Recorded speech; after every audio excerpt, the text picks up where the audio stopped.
আপনার ভাই প্রবাসে যে থাকে সে তো মারা গেছে। কি?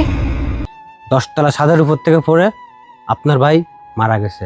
আপনার ভাই মারা যাওয়ার পরে আমাদের কপিল তাকে 5 লক্ষ টাকা দিছে, আর লাশ দেশে পাঠাইতে 4 লক্ষ টাকার মতো খরচ হবে। এখন কি 4 লক্ষ টাকা দিয়ে লাশ দেশে পাঠাই দিব, নাকি আপনারা টাকা পাঠাবেন? ওই বলতেছিলাম কি, যদি আমরা প্রবাসের ওই আমার ভাইয়ের লাশটা না নেই, তাহলে কি ওই 5 লাখ টাকা কি আমরা পাবো? জি, আপনারা যদি লাশ না নেন তাহলে 5 লক্ষ টাকা আপনারাই পাবেন। 5 লাখ টাকা আমরা পাবো বলতেছে? লাশ লাগবে না। লাশ দিয়ে কি করবো? হ্যাঁ? লাশ লাগবে না। তো এই জন্য আমরা চাচ্ছি যে আর কি লাশটা দেশে আনবো না আমরা।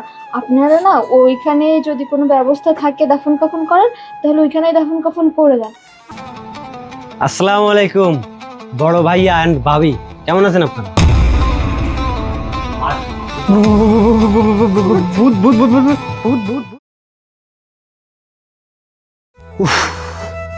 দীর্ঘ 10 বছর পর প্রবাস থেকে দেশে আসলাম, কাউকে না জানাই। দেখি একটা কাজ করি, আমি ওদেরকে এমন একটা সারপ্রাইজ দিব যা জীবনও বলতে পারবো না। একটা ফোন দিই।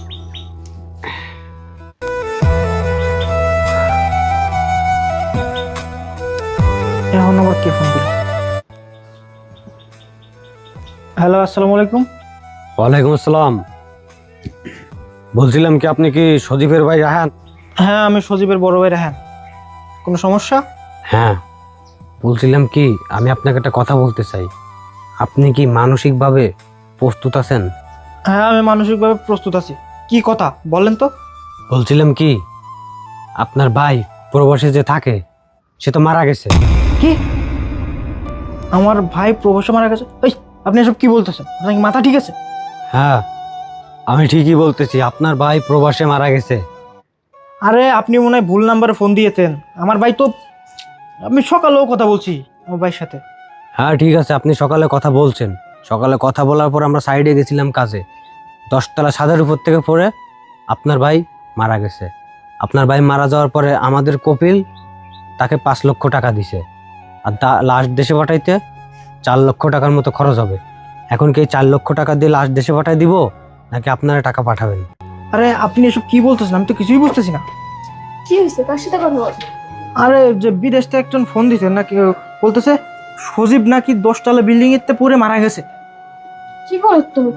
হ্যাঁ, আর ওই যে ওইখানে যে মালিক, ওই মালিক ওকে নাকি 5 লাখ টাকা দিছে। আর যে ফোন দিছে এ বলতেছে ওই যে লাশ যদি দেশে পাঠায় তাহলে 4 লাখ টাকা খরচ হবে আর 1 লাখ টাকা থাকবে। এখন ওই লোক বলতেছে আমরা কি দেশ থেকে টাকা পাঠাবো, নাকি ওরা ওই যে 5 লাখ টাকা পাইছে ওইখানে থেকে 4 লাখ টাকা দিয়ে লাশ দেশে পাঠাই দিবি। কি করবো এখন? আচ্ছা শোনো না, যদি আমরা লাশ না নিই তাইলে কি 5 লাখ টাকা আমাদের দেবে? শোনো তো। হ্যালো ভাইজান, ওই বলতেছিলাম কি, যদি আমরা প্রবাসের ওই আমার ভাইয়ের লাশটা না নেই, তাহলে কি ওই 5 লাখ টাকা কি আমরা পাবো? জি, আপনারা যদি লাশ না নেন তাহলে 5 লক্ষ টাকা আপনারাই পাবেন। 5 লাখ টাকা আমরা পাবো বলতেছে? লাশ লাগবে না। লাশ দিয়ে কি করবো? হ্যাঁ? লাশ লাগবে না।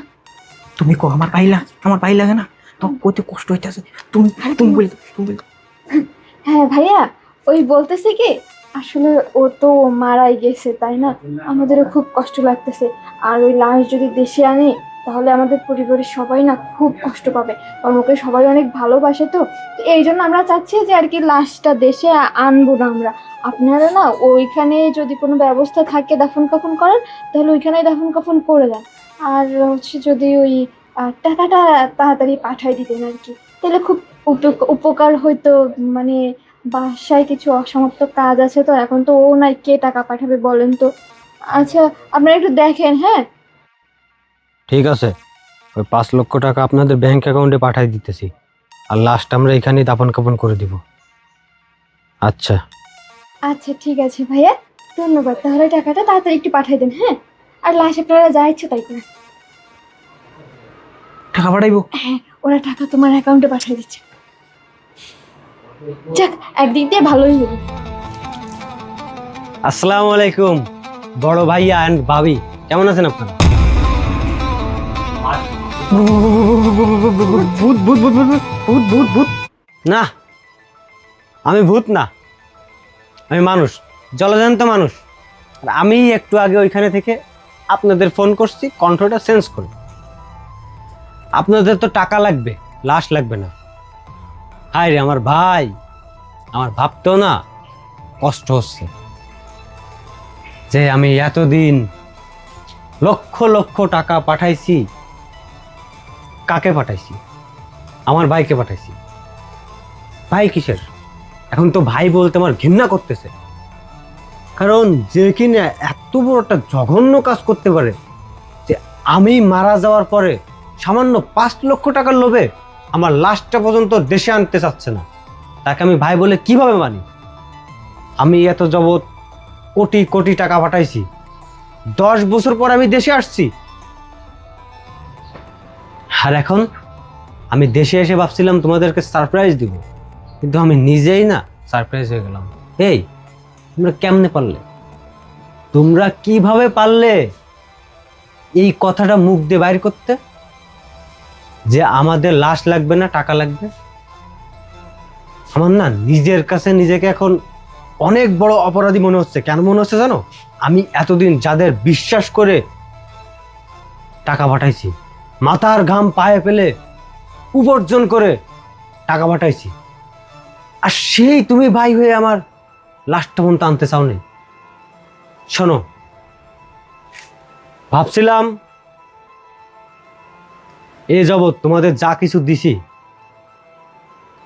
সবকিছু তোমার নামেই থাকবে, কিন্তু না, আমি এত যাবৎ তোমাদের যতগুলো টাকা পাঠাইছি আমার সব টাকার হিসাব দেওয়া লাগবে।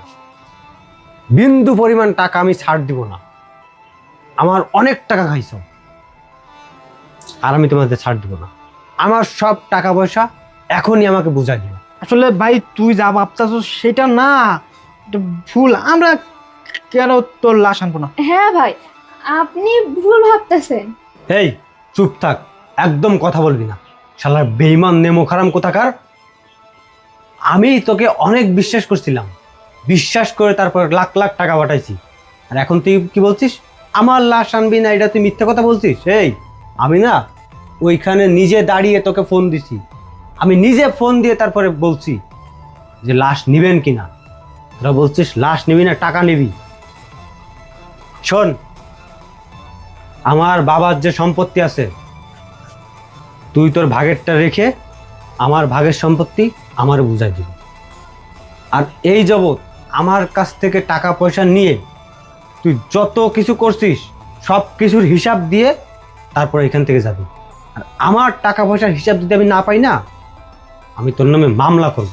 আমার কাছে সব ডকুমেন্টস আছে, আমি তোর কত টাকা পাঠাইছি, কোন কোন মাসে কত টাকা পাঠাইছি, কথাটা যেন মনে থাকে। এটা কোনো কাজ হইলো? সব দোষ তোর। তোর বুদ্ধিতে আমি কইছি যে আমার 5 লাখ টাকা লাগবে, বাইরে লাগবে না। আর ভাইয়ের টাকা দিয়ে এতদিন আমি সব ব্যবসা বাণিজ্য সব গুছাই নিয়ে আসছি, এখন যদি ভাই নিয়ে যায় তাহলে তো আমার চাল চুলো সবই চলে গেল। আরে আমি কি জানি না কি যে তোমার ভাই এরকম একটা শয়তান। তুই কোনো কথা বলবি না, তোর তালাক দেবো, তোর সাথে সংসার করবো না। ভাই ভাই ভাই আরে